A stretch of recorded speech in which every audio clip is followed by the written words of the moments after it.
नमस्कार दोस्तों, मेरा नाम है पंकज दुबे और आज हम बात करने वाले हैं दोस्तों बांग्लादेश के बारे में।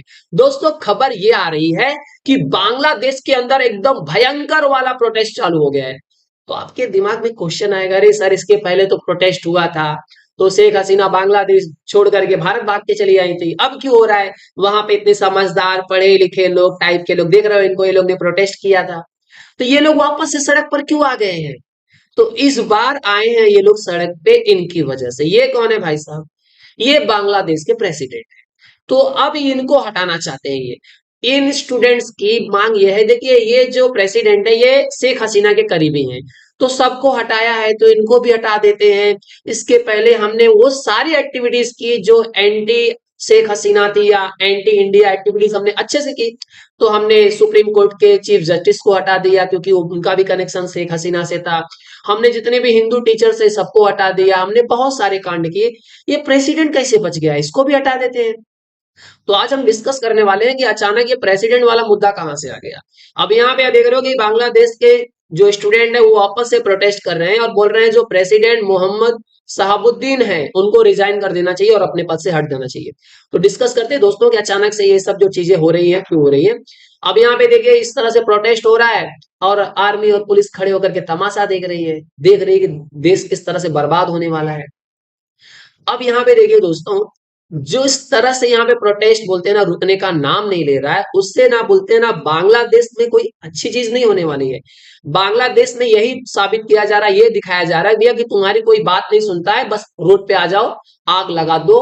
जैसे तुम्हारी टेक्सटाइल इंडस्ट्री बर्बाद हो गई वैसे तुम्हारा धीरे धीरे तुम्हारा देश भी बर्बाद हो जाएगा। ये सीधा पाकिस्तान की तरफ जा रहे हैं। जिस तरह से पाकिस्तान का हाल हुआ है वही इनका भी होने वाला है। अब जिस तरह से पाकिस्तान होता है कि भारत से बोलता है, हाथ जोड़ता है कि हमारे साथ व्यापार शुरू कर दो, तो भाई भारत ने तो व्यापार बंद नहीं किया था, इमरान खान ने बंद किया था। अब ये लोग बोलते हैं ना, जो चीजें 30-40 रुपए की मिलती थी जो भारत इनको बेचता था, वो चीजें ये लोग 100-100 रुपए में खरीद रहे हैं। कांदा प्याज बोलते हैं, टमाटर भी नहीं खा पा रहे ये लोग, तो बोल रहे हैं भारत के साथ व्यापार शुरू कर देना चाहिए। तो वही हाल बांग्लादेश का भी होगा, बस कुछ समय लगेगा दोस्तों। अब यहाँ पे देख रहे हो कि मोहम्मद यूनुस बोलते थे, जोश में आते थे, बस 2.5 साल 3 साल 4 साल 5 साल हमको रहने दो, इंटरिम गवर्नमेंट हम संभालेंगे, बांग्लादेश को तो हम इतना आगे बढ़ा देंगे अमेरिका को पीछे कर देगा। ये क्लिंटन के सामने गए, बोलते हैं देखिए ये बच्चे लोग को देख रहे हो ना, ये इन्हीं लोगों ने शेख हसीना को भगाया बांग्लादेश से, ये प्रोटेस्ट के पीछे यही दो बच्चे हैं। इन्हीं दो बच्चों की वजह से 650 लोग मारे गए। ये जो बोलते हैं ना इतना बड़ा पब्लिक डिस्ट्रक्शन हुआ, इतनी बोलते हैं ना बांग्लादेश की प्रॉपर्टी बर्बाद हुई इनकी वजह से, टेक्सटाइल इंडस्ट्री डूब गई इनकी वजह से, माइनॉरिटीज पे बोलते हैं ना अत्याचार हो रहा है इनकी वजह से, जितना भी एंटी इंडिया सेंटिमेंट चल रहा है वो इनकी वजह से। क्लिंटन ने बोला वाह बहुत अच्छी बात है यूनुस चचा।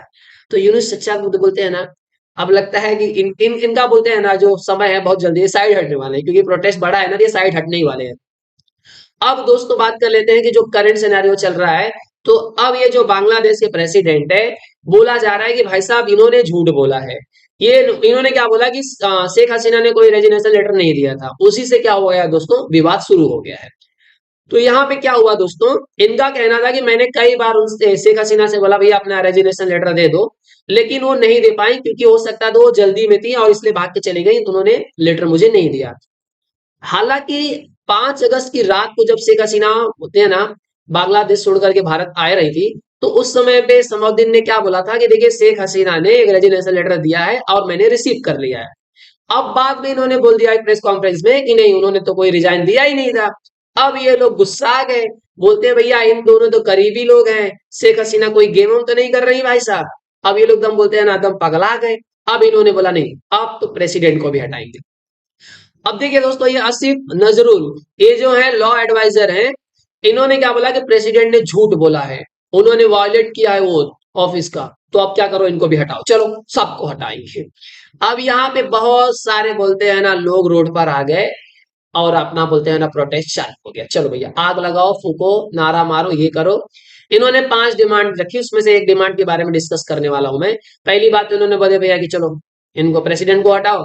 अब ये स्क्रैप करना चाहते हैं बांग्लादेश का 1972 का कॉन्स्टिट्यूशन। ये बोलते हैं ये तो किसके टाइम पे, शेख हसीना के पिताजी वाले टाइम पे था ना, इसको भी रद्द करो।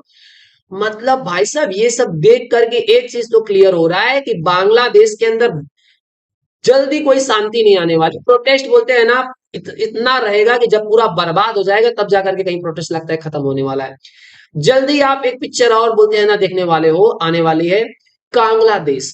तो मैं ऐसा क्यों बोल रहा हूँ, क्योंकि ये लोग बहुत जल्दी कंगाल होने वाले हैं। आपने रिसेंट में देखा होगा कि बांग्लादेश के अंदर ना गारमेंट इंडस्ट्रीज के जो लोग थे बहुत प्रोटेस्ट किए। इसमें बताया जा रहा है कि लगभग 700 से 700 to 1000 स्मॉल और मीडियम साइज के जो गारमेंट टेक्सटाइल्स थी वो बंद हो गई दोस्तों। अब यहाँ पे ये सब तो हो रहा है, तो सर इससे भारत को क्या फायदा होने वाला? भारत को भयंकर फायदा होने वाला। तुम प्रोटेस्ट करते रहो, तुम बर्बाद होते रहोगे, किसी न किसी का तो फायदा होगा ही, कोई बर्बाद होगा, कोई तो किसी को तो फायदा मिलेगा। अब यहाँ पे बताया जा रहा है दोस्तों कि उत्तर प्रदेश को लगभग 15,000 करोड़ का इन्वेस्टमेंट मिलने वाला है, जिससे 3 लाख से ज्यादा जॉब्स क्रिएट होने वाले हैं। यहाँ पे बताया जा रहा है दोस्तों कि उत्तर प्रदेश में लखनऊ हरदोई डिस्ट्रिक्ट में एक टेक्सटाइल पार्क है। अब वहां पे इन्वेस्टमेंट होने वाला है किसमें? टेक्सटाइल सेक्टर में, जो फैला हुआ है दोस्तों 1162 एकड़ में फैला हुआ है। इसमें गारमेंट और यान के बोलते हैं ना प्रोड्यूस किया जाएगा और असिस्टेंस प्रोवाइड किया जाएगा, मार्केटिंग का, डिजाइन का, एक्सपोर्ट का, मतलब सब टाइप की फैसिलिटीज यहाँ पे प्रोवाइड की जाएंगी।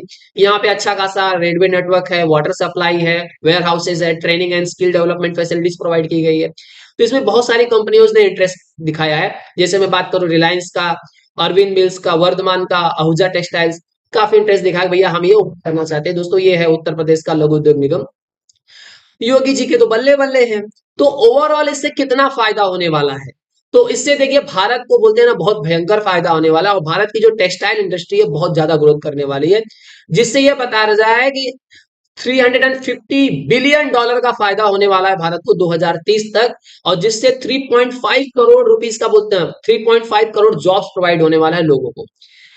तो ये आप बोलते हैं ना सर, ये मतलब देखा जाए तो 80% बोलते हैं ना, जो बांग्लादेश जितना भी एक्सपोर्ट करता था उसमें से 80% एक्सपोर्ट इनका क्या रहता था? टेक्सटाइल इंडस्ट्रीज का, जो इनके जीडीपी में कितना मदद करता था? 15%।